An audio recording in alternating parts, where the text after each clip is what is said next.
Assalamualaikum warahmatullahi wabarakatuh. Salam sejahtera kepada kita semua. Pada kesempatan kali ini kita akan berdiskusi tentang energi dan listrik pertanian, pertemuan terakhir ya, pertemuan ke-14 dengan topik tentang sistem instalasi listrik pada lahan pertanian.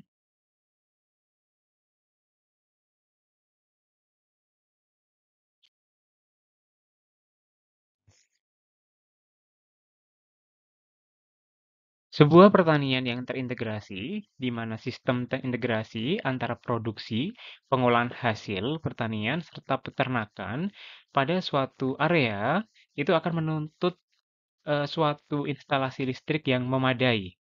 Listrik terutama digunakan sebagai sumber energi bagi peralatan pengolahan hasil pertanian. Listrik juga harus dipersiapkan dengan baik ya, dengan mempertimbangkan keamanan sehingga akan dapat mendistribusikan listrik secara ekonomis dan juga efisien. Adapun di sini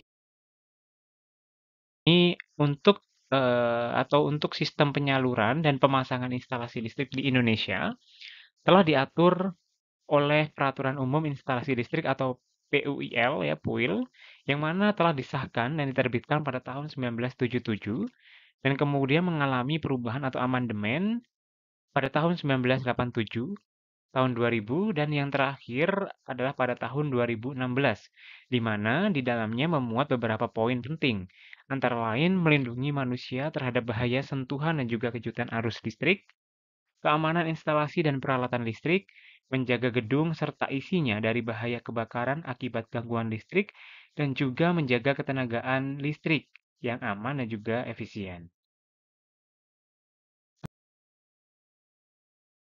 Adapun syarat perancangan listrik, diantaranya yang pertama adalah bersifat fleksibel. Ya, jadi jaringan instalasi itu harus dapat memberikan kemungkinan untuk terjadinya perubahan beban listrik seperti itu. Misalkan suatu saat di sebuah lahan pertanian karena adanya peningkatan produktivitas seperti itu, maka eh, perlu dilakukan penambahan beban listrik, misalnya seperti itu. Sehingga di sini diharapkan pada saat terjadi hal sedemikian, maka dapat dilakukan dengan mudah atau dapat ditangani dengan mudah. Kemudian juga kredibilitas, bahwa jaringan instalasi itu harus dapat dipercaya dan juga diandalkan karena pembebanan listrik itu sering tidak terkontrol. Kemudian faktor keamanan, jaringan instalasi harus dirancang sedemikian rupa sesuai dengan standar yang berlaku.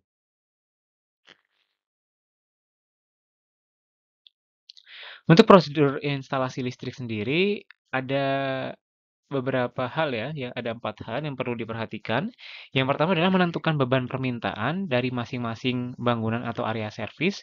Kemudian kita menentukan lokasi servis induknya, dan juga menentukan kapasitas dari servis induknya.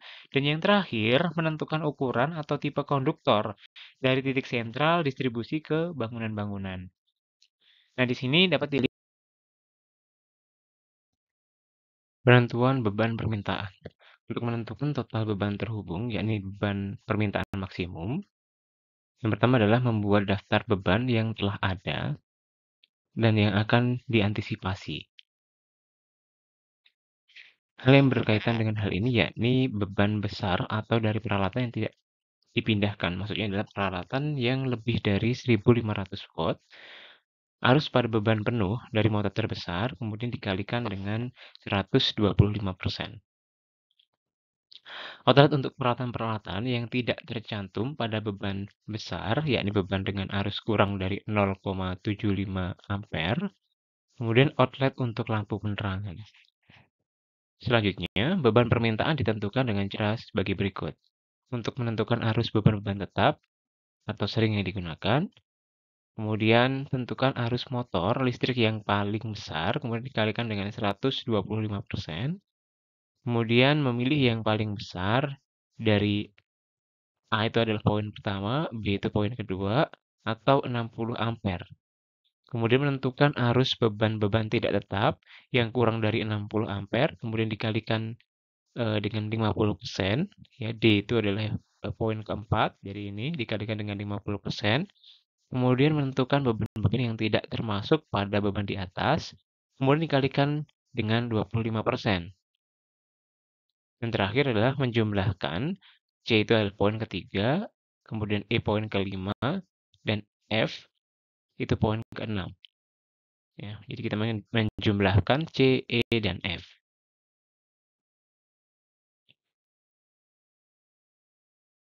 Kemudian adalah menentukan pusat distribusi, di mana untuk menentukan pusat distribusi, pendekatan distribusi terpusat itu biasanya digunakan untuk menentukan sistem distribusi listrik pada pertanian. Penempatan pusat distribusi di antara bangunan-bangunan yang memang membutuhkan listrik, ya. Adapun beberapa faktor dalam penentuan pusat distribusi. Yang pertama adalah faktor keamanan, di mana kerusakan atau mungkin terjadinya keruntuhan gedung misalkan, itu tidak akan merusak sistem. Kemudian ada expandability, ya, di mana memungkinkan untuk penambahan maupun perubahan pada bangunan. Kemudian minimisasi ukuran servis utama, kebutuhan kabel yang rendah dan juga akan dapat menghemat biaya. Kemudian yang terakhir adalah nyaman karena lokasinya strategis. Penentuan beban distribusi eh, dapat ditentukan dengan persamaan berikut, yakni untuk sumbu X, ya, jadi X load center, jadi beban apa namanya, beban pusat pada sumbu X itu sama dengan jumlah beban dikalikan dengan jarak X dibagi dengan total jumlah beban. Jadi beban, akumulasi beban, ya. Kemudian apa namanya, load center atau beban pusat pada titik Y, yakni adalah jumlah beban beban dikalikan dengan jarak Y dibagi dengan jumlah beban tersebut. Adapun contohnya adalah sebagai berikut. Hitunglah pusat beban listrik dari bangunan-bangunan yang ada di sebuah pertanian dengan lokasi pada gambar. Jadi lokasinya seperti ini, ya, di mana untuk PU sendiri adalah peternakan unggas, B itu bengkel, kemudian ada sumur, ada rumah, kemudian ada gudang. Nah, totalnya adalah untuk beban sendiri itu 230 watt atau kilowatt, ya, di sini. Nah, kemudian ada di sini X itu adalah jarak pada sumbu X dengan beban pusat. Kemudian XL berarti perkalian antara beban dan jarak pusat pada garis X, ya, sumbu X. Dan Y itu berarti apa namanya, jarak beban pusat dengan sumbu Y, ya. Kemudian YL itu apa namanya, perkalian antara jarak pada sumbu Y dikalikan dengan beban.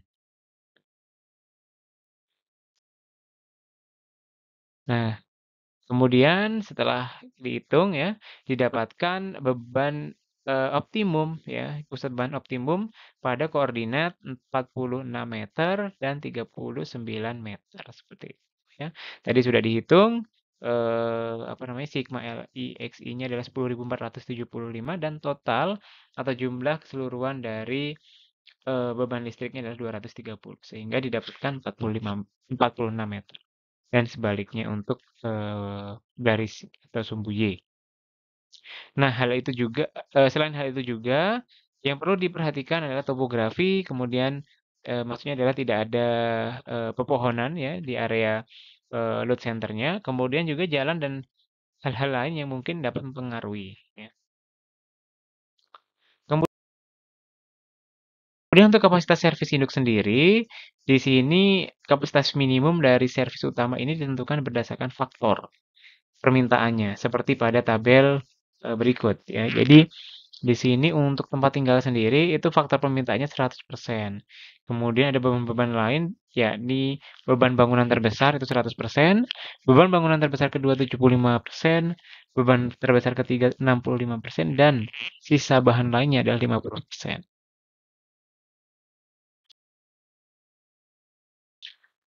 Kemudian ada pemilihan konduktor servis, ya. Konduktor servis dapat berupa servis drop, ya, atau servis lateral, ya. Jadi 3 faktor utama, yakni tipe kawat dan juga instalasi diperlukan sesuai dengan kondisi lingkungan. Kemudian ukuran kawat dan tipe insulasi yang diperlukan untuk menghantarkan arus secara aman. Ya, jadi keamanan dalam penghantaran arus listrik dari kabel bergantung dari tipe dan juga ukuran dari kabel. Kemudian ukuran kawat yang diperlukan untuk mencegah turunnya dengan yang berlebihan. Oh, jadi ukuran kawat yang diperlukan untuk mencegah turunnya tegangan yang berlebihan. Kemudian untuk menghitung tahanan maksimum yang diizinkan untuk menghantarkan arus tertentu dengan tegangan turun atau voltage drop yang diizinkan dapat dilihat sebagai berikut ya. Jadi tegangan maksimum RA itu sama dengan E drop per I ya. Di mana ketika kita ingin menghitung panjang kabelnya ya, maksudnya adalah tahanan kabel dalam satuan tahanan atau panjang maka tahanan persatuan panjang. Dapat di eee, Maksudnya dapat ditentukan dengan persamaan R sama dengan RA per 2D. Ya, D-nya adalah hasil apa namanya diameter ya, diameter dari kabelnya. Nah, contoh yang kedua di sini adalah hitunglah tahanan yang diizinkan untuk sebuah konduktor yang menghantarkan 48 ampere pada 240 volt jika tegangan turun yang diizinkan adalah 2%. Ya, jadi RA E drop per I di mana ear drop-nya adalah 0,02 dikalikan 240 kemudian dikalikan dengan 240 ya arus listriknya. Maaf, tegangan listriknya. Kemudian dibagi dengan hambatannya, ya, jadi 48 ampere sehingga totalnya adalah 0,1 ohm. Nah, seperti itu. Nah, ada pun beberapa aplikasi dari eh, apa namanya implementasi listrik pada lahan pertanian ya. Di sini adalah program PLN namanya Electrifying Agriculture ya di mana adalah konsep yang apa istilahnya yang merujuk pada elektrifikasi ya, elektrifikasi pertanian yakni perubahan gaya hidup pada petani yang berorientasi pada masa depan sehingga sektor pertaniannya akan lebih maju, ekonomis dan juga ramah lingkungan. Nah, contohnya ada sebagai berikut ya. Jadi ada beberapa sumber atau eh, artikel ya yang membahas tentang electrifying agriculture. Nah, di sini dapat kita lihat di videonya.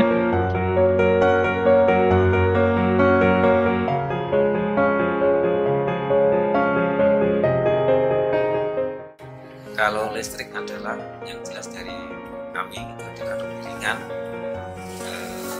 biayanya dan lebih hemat, lebih mudah dalam pemakaiannya.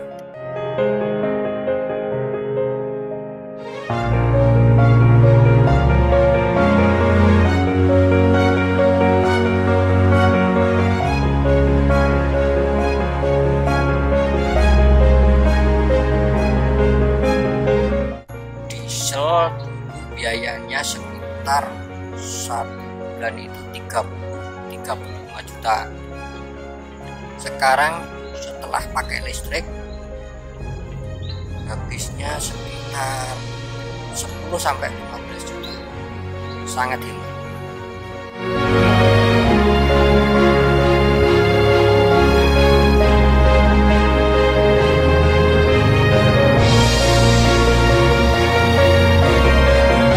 Ini kami merasakan dampaknya sehingga buah naga ini bisa berbuah, bisa berbunga di luar musim, sehingga kami sebagai petani buah naga sangat merasakan dampaknya.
Baik, program Electrifying Agriculture di sini mengalami pertumbuhan 22,28%. Ya, adapun di sini ada beberapa implementasi ya. Contohnya adalah metode penyiraman otomatis tanaman bawang menggunakan water sprinkle di Desa Betet, Nganjuk, Jawa Timur. Dengan penggunaan listrik, petani melakukan penyiraman tanaman bawang secara otomatis melalui sprinkle air yang ditempatkan di tengah-tengah area persawahan. Hal ini tentunya dapat menekan biaya ya yang sebelumnya mungkin eh, apa namanya diperlukan untuk proses irigasi ya, misalkan irigasi dengan bantuan pompa, dari mana pompanya masih menggunakan diesel misalkan, nah itu akan dapat ditekan dengan menggunakan apa namanya alat-alat atau peralatan yang berbasis listrik seperti itu. Nah di sini juga untuk petani bawang ya, yang lain dan lain sebagainya. Nah kemudian contoh-contoh yang lain di sini ada apa namanya pemasangan pemanas atau heater pada kandang ayam yang dilakukan di peternakan di Malang ya, di salah satu namanya kecamatan di Malang. Nah, kemudian di sini juga untuk meningkatkan produktivitas usaha pembibitan ayam di Sumatera Selatan ya, dengan cara penggunaan peralatan listrik. Nah, biasanya untuk meningkatkan kapasitas produksi yang mana pada tahun ini dapat mencapai 12%. Nah, seperti itu. Contoh yang lain di sini adalah apa namanya? Tadi irigasi sama ya. Ini untuk petani bawang ya. Jadi untuk pemasangan lampu di lahan pertanian bawang untuk mengusir hama, misalkan seperti itu. Nah, contoh yang lain di sini ada buah naga ya, di mana buah naga sendiri itu sebelum dilakukan penerangan ya, jadi dia hanya dapat berbuah atau berbunga itu di eh, musim-musim tertentu saja ya, yang mana eh, apa buah naga memerlukan penerangan atau pencahayaan yang lebih seperti itu ya. Sehingga ketika adanya electrifying agriculture ya malam pun buah naga tetap mendapatkan penerangan seperti itu. Baik, mungkin itu ya cukup untuk pertemuan kali ini. Semoga bermanfaat. Saya tutup. Wassalamualaikum warahmatullahi wabarakatuh.